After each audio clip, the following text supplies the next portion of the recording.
Agora nós vamos acompanhar uma reportagem da Fabi Paza para entender como funcionou, o suposto esquema ilícito, segundo o Ministério Público, o Tribunal de Contas e a própria Polícia Civil, na compra dos tais respiradores polêmicos. Quem negociou, quem facilitou e ainda a participação de supostos laranjas, materiais apreendidos na Operação Oxigênio, assim chamada, já dão mais fôlego à investigação que agora quer aprofundar o papel de cada agente e os reais beneficiários de toda essa história que choca o catarinense. Vamos ver. As 8 pessoas supostamente envolvidas no esquema vão desde o alto escalão do governo até peças indiretas, que são investigadas como possíveis laranjas. O papel de cada um fica mais evidente quando analisamos o cenário da compra dos respiradores. Segundo o Ministério Público, o ex-chefe da Casa Civil, Douglas Borba, exerceu influência na Secretaria de Saúde para a contratação da Veiga Med. Para isso, entrou em cena o advogado e amigo dele, Leandro Adriano de Barros. Leandro atuou depois da negociação concretizada, para afiançar a idoneidade da empresa junto à Superintendência de Gestão Administrativa, setor responsável pela compra dos respiradores. A investigação também apontou a ligação de Douglas Borba com Fábio D'Ambrosio Guasti, médico e representante da Veiga Med. Segundo o MP, Guasti foi a pessoa indicada por Borba para fazer contato com a Secretaria de Estado da Saúde. É ele quem oferece os equipamentos, negocia os preços e apresenta condições de entrega. Giliard Gerente, morador de Biguaçu, aparece no esquema como representante de Guasti. Ele participou de uma reunião na Secretaria de Estado da Saúde para esclarecer a demora na entrega dos equipamentos. De acordo com a investigação, Gerente tinha vínculos com Douglas Borba e Leandro Barros nas redes sociais. A suspeita é que ele pode ser um dos beneficiários do esquema ilícito e seja um dos donos de fato da Veiga Med. Ligados à empresa do Rio de Janeiro aparecem ainda 3 nomes. Rosimari Neves de Araújo e Pedro Nascimento de Araújo seriam representantes legais da Veiga Med, mas podem ser apenas laranjas, segundo a investigação. O trabalho do MP agora é para identificar as reais atividades da dupla e com quem mantiveram relacionamentos ilícitos. Davi Perino de Vermelho aparece no esquema como comprador da Veiga Med. Ele é presidente da Câmara de Vereadores de São João do Meriti, no Rio de Janeiro. Perini foi apontado como responsável pela tentativa de compra de 100 mil kits de diagnóstico para a Covid-19, da empresa catarinense Outramed Comércio e Produtos Médicos Limitada, no valor de mais de 11 milhões de reais. Mas o negócio não foi adiante. O sócio da empresa desfez a venda quando soube das investigações. Para o MP, a tentativa de compra seria uma maneira de pulverizar o dinheiro proveniente dos respiradores. Infelizmente, não foi decretada a prisão temporária de algumas dessas pessoas, né? A desembargadora de Justiça que recebeu o caso, analisando, entendeu que não era momento, mas foram feitas apreensões lá. A participação dele já está sendo bem materializada na investigação.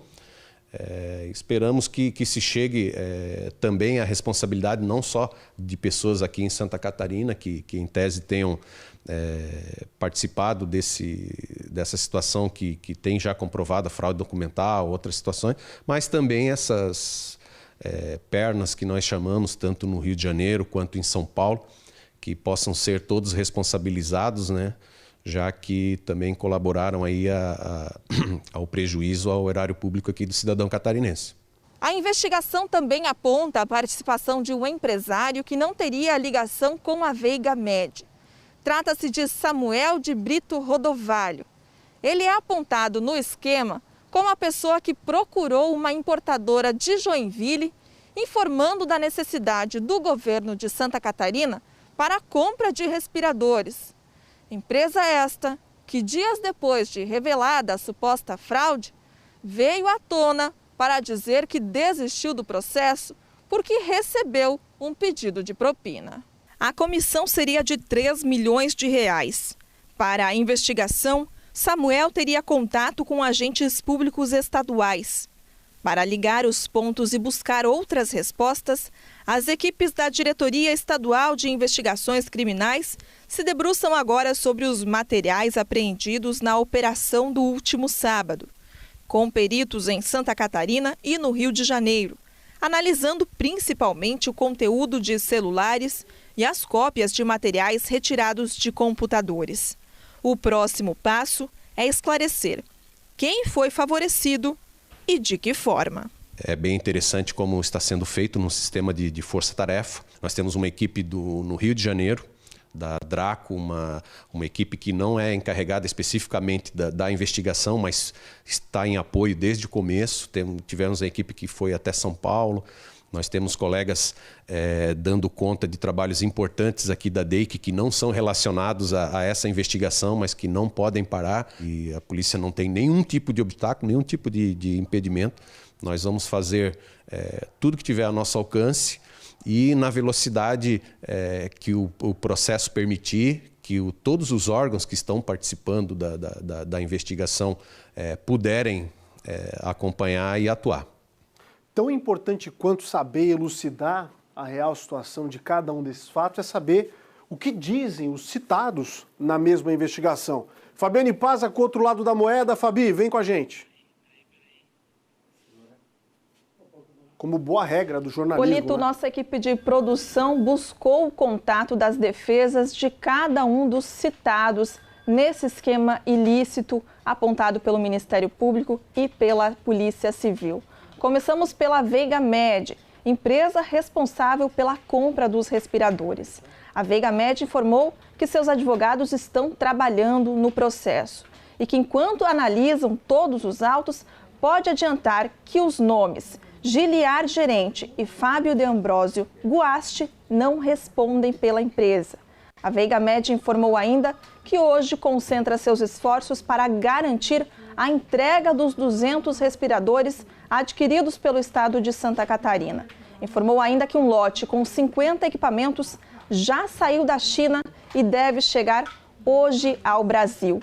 Sobre os dois funcionários citados, Rosimari Neves de Araújo e Pedro Nascimento de Araújo, a nota enviada pela empresa não faz menção ao nome deles. Sobre o ex-secretário da Casa Civil, Douglas Borba, a defesa dele informou que está se inteirando dos autos do processo, mas adiantou que o ex-secretário vai provar a sua inocência. A nota diz ainda que ele está colaborando espontaneamente para as investigações, apresentando tudo o que é solicitado e que confia aí na sua atuação diante da pasta da Casa Civil, que sempre foi pautada pela legalidade e pela transparência. Sobre Leandro Adriano de Barros, ele reiterou que jamais foi representante ou teve contato ou tentou favorecer a Veiga Med. Informou ainda que no processo de compra de respiradores chegou a apresentar a proposta de outra empresa com equipamentos mais baratos, que tem provas e que serão apresentadas no momento oportuno. Sobre a relação de Leandro com Fábio Guaste, ele informou que ela é absolutamente profissional, que ele já prestou assessoria para uma das empresas de Fábio e que a relação é estritamente em relação a essa assessoria. Já Fábio Guaste foi contatado por meio de uma das suas 5 empresas, mas não foi localizado. Nossa equipe também não conseguiu entrar em contato com o vereador Davi Perini Vermelho, de um município do Rio de Janeiro. O gabinete dele foi procurado, mas não obtivemos resposta. Nossa equipe também não conseguiu localizar o envolvido, citado no processo, Samuel de Brito Rodovalho. Essas são as posições que temos no momento, Polito. Obviamente que todo o andamento dessa investigação pode fazer com que surjam novos posicionamentos, com que esses citados venham à tona para trazer aí as suas versões, mas o que temos no momento são esses os posicionamentos dos citados nesse processo. Eu volto contigo no estúdio. Da redação, nosso estúdio panorâmico, Fabiane Paza aqui no Balanço Geral com o outro lado da moeda. Fundamental, né? Ouvir sempre todos os pontos envolvidos, dessas histórias que vêm à tona aqui no Balanço Geral. Nosso compromisso sempre com a verdade.